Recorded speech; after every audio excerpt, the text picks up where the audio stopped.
Hello, I'm Dr. Guy Dom, and welcome to my podcast. I appreciate you tuning in to learn more about hormones, testosterone, and how we can get better through hormone supplementation.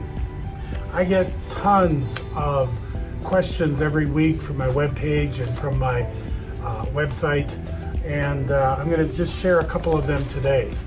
And one of the first questions, one of the emails I got was, with all the different medications and supplements out there, what is out there that we may be taking that could decrease our testosterone? Well, that's a great question.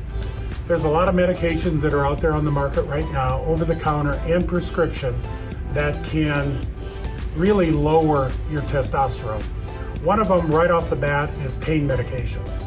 If you're taking any NSAIDs on a normal, regular basis, or if you're taking opiates on a regular basis for arthritis or for whatever other reason, those are going to decrease your levels of testosterone that you have in your body.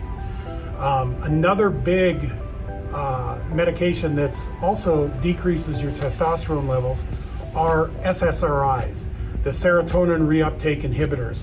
We've heard about all of these antidepressants for years, but the problem is they're going to decrease your testosterone levels. I've had patients that have been on these medications, and once we take them off, their testosterone surprisingly rises.